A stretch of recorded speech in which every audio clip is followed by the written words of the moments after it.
बदलेगा, हाँ बदलेगा, किस्मत का लेखा, किस्मत का लेखा। घर की दिशा बदलेगी दशा। दोस्तों, जैसा कि सुनने से ही लगता है कि घर की दिशा व्यक्ति की दशा को बदल सकती है, तो दोस्तों ये उतना ही सत्य है जितना आज ये प्रकृति, ये चांद, ये सूर्य, ये ब्रह्मांड, जितना ब्रह्मांड में होने वाले ग्रह सत्य हैं, उतना ही ये भी सत्य है कि ग्रहों की दशा या घर की दिशा व्यक्ति के जीवन को चेंज कर देती है। दोस्तों, आज मैं बात करूंगा वास्तु टिप्स बाय कुणाल कुमार के माध्यम से। दोस्तों, मैं सबसे पहले तो कहना चाहूँगा कि अगर हमारे ग्रहों के अकॉर्डिंग हमें घर की दिशा मिल जाए, घर का अकॉर्डिंग टू वास्तु होना मिल जाए, तो हमारी दशा चेंज हो सकती है। कहने को तो बड़ा अजीब लगता है कि घर की दिशा कैसे किसी व्यक्ति की दशा को चेंज कर सकती है, पर यह सत्य है। दोस्तों, जब भी हम अपने घर को खरीदते हैं तो हमें यह सबसे पहले ध्यान देना चाहिए कि हम कौन सी डायरेक्शन, कौन सी दिशा का मकान खरीदने जा रहे हैं, क्योंकि एक दिशा आपके पूरे जीवन की दशा को बदल सकती है या आपको सपोर्ट कर सकती है। किसी भी व्यक्ति की मेष लगन कुंडली है तो उसके लिए दक्षिण दिशा सबसे सुटेबल होती है।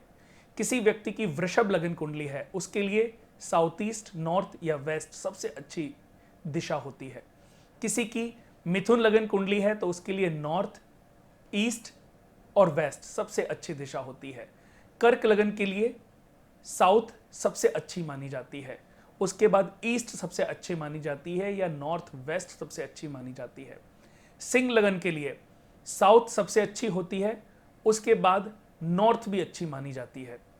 ऐसे लोगों को ईस्ट, साउथ और नॉर्थ ये तीनों डायरेक्शन सूट करती हैं, लेकिन वेस्ट डायरेक्शन कभी सुटेबल नहीं होती।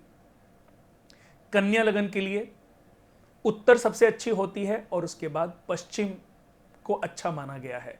अगर कभी किसी व्यक्ति को किस्मत से मिल जाए तो साउथ ईस्ट कॉर्नर, जहां पर अग्निकोण, अग्नि देवता का वास होता है, अगर अग्निकोण के एंट्रेंस आपके लिए मुख्य द्वार वाला घर मिल जाए तो आप रातों रात तरक्की कर सकते हैं। आपकी किस्मत ऐसी बदलती चली जाएगी कि जिसकी कल्पना भी आप नहीं कर सकते। किसी व्यक्ति की तुला लगन कुंडली है, उसके लिए साउथ ईस्ट दिशा बहुत अच्छी होती है, नॉर्थ दिशा और वेस्ट दिशा बहुत अच्छी होती है। किसी व्यक्ति की वृश्चिक लगन कुंडली है तो ऐसे व्यक्ति के लिए साउथ और ईस्ट सबसे अच्छी दिशाएं मानी गई हैं। किसी व्यक्ति की धनु लगन कुंडली है तो ऐसे व्यक्ति के लिए नॉर्थ ईस्ट और ईस्ट डायरेक्शन अच्छी मानी गई है। किसी व्यक्ति की मकर लगन कुंडली है तो ऐसे व्यक्ति के लिए वेस्ट और नॉर्थ अच्छी मानी गई हैं। किसी व्यक्ति की कुंभ लगन कुंडली है तो ऐसे व्यक्ति के लिए, किसी की भी, दोस्तों सबसे पहले तो हमें यह भी ध्यान देना पड़ेगा कि हम रजिस्ट्री किस व्यक्ति के नाम से करा रहे हैं। हमारे घर के मुखिया कौन है या हमारे घर की जो गृहिणी है, मुख्य, वो कौन है।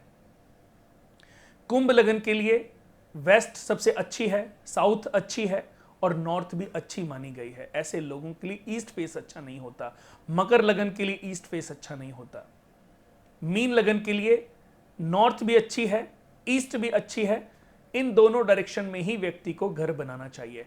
और उसके बाद अगर कभी साउथ की डायरेक्शन में भी आपको कोई एंट्रेंस मिल जाए, कोई मुख्य द्वार मिल जाए, तो भी बहुत शुभ फलदायक आपके लिए साबित हो सकती हैं। तो दोस्तों मैंने बताया ना आपको कि दिशा अगर सही है तो आपकी दशा को चेंज कर सकती है, लेकिन ये जो हम दिशा को कैलकुलेट कर रहे हैं ये व्यक्ति के असेंडेंट से देखा जाता है, उसकी राशि से नहीं। आप राशि से दिशा नहीं जान सकते, लेकिन आप अपने असेंडेंट, अपने लगन से जान सकते हैं कि आपके लिए कौन सी डायरेक्शंस अच्छी हैं। घर के मुखिया के नाम से अगर रजिस्ट्री हो रही है तो उसके लिए उस घर की भूमिका बहुत ही महत्वपूर्ण होती है और बच्चे उन्हीं के साथ जुड़े होते हैं।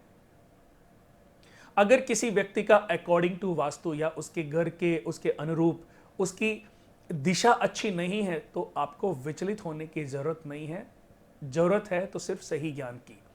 अच्छा मकान, अच्छी दिशा, दोस्तों ये सब किस्मत का खेल है और किस्मत मनुष्य के कर्मों से डिसाइड होती है। तो ये समझना भी, जानना भी हमारे लिए बेहद आवश्यक है कि हर चीज में हमारे कर्मों का बहुत बड़ा योगदान है। अगर हमारे कर्म अच्छे होंगे तो हमें मकान ही ऐसे मिलेंगे जिनकी दिशाएं अच्छी होंगी, और जब हम उन अच्छी दिशा वाले मकान में जाएंगे तो हमारी दशा चेंज हो जाएगी। यानी कि ग्रह और वास्तु का कॉम्बिनेशन 1 और 1 11 वाला कॉम्बिनेशन होता है। आपके ग्रह भी आपको तरक्की दे रहे हैं और आपका घर भी आपको एनर्जेटिक प्रदान कर रहा है, एनर्जेटिक बना रहा है, एनर्जी दे रहा है। तो दोस्तों ये हुई ना 1 और 1 11 वाली बात। तो दोनों का कॉम्बिनेशन आपकी दिशा को भी और दशा को भी चेंज कर सकता है। आप जीवन में अपने अकॉर्डिंग बहुत अच्छी उन्नति कर सकते हैं। दोस्तों अगर according to vastu, according to horoscope आपकी दिशा और आपकी दशा दोनों ही अच्छी नहीं है, आपका समय भी अच्छा नहीं चल रहा है और आपको अच्छी फेसिंग का मकान भी नहीं मिला है, तो आपको घबराने की आवश्यकता नहीं है। जरूरत है तो सिर्फ ये एक छोटा सा उपाय करने की। एक पंचमुखी हनुमान जी की प्रतिमा अपने घर के मुख्य द्वार पर, घर के अंदर की तरफ स्थापित कर दें। एक पंचमुखी हनुमान जी की मूर्ति अपने घर में एंट्रेंस पर, मुख्य द्वार के पास अपने घर के एंट्रेंस पर स्थापित कर दें। और जब आप घर से निकलें तो सिंदूर से उनको तिलक करते हुए, उनके पंचमस्तकों को तिलक करके ओम श्री हनुमते नमः, ओम श्री हनुमते नमः, ओम श्री हनुमते नमः, इस मंत्र को 3 बार या 5 बार बोलकर निकलें। आपकी दिशा भी ठीक होगी और आपकी दशा भी ठीक होगी। दोस्तों ये उन लोगों के लिए उपाय है जो मकान चेंज नहीं कर सकते, जो अपनी गृह स्थिति को आज ठीक नहीं कर पा रहे हैं और बहुत ही ज्यादा विचलित और परेशान हैं। तो ये उपाय आपके जीवन को सुखमयी बनाएगा, अतुलनीय बनाएगा, आपको जीवन की ऊंचाइयों की तरफ लेकर के जाएगा। दोस्तों कैसा लगा आपको ये वीडियो, हमारे कमेंट बॉक्स में आपको जरूर बताना है, और हम किस टॉपिक पर बात करें ये भी आप कमेंट में लिख सकते हैं। और मेरा अनुरोध है कि ज़्यादा से ज़्यादा हमारे इन वीडियोस को शेयर करें ताकि आपके साथ में और भी लोगों का भला हो सके। नमस्कार। आप बदलेगा, आप बदलेगा, किस्मत का लेखा, किस्मत का लेखा।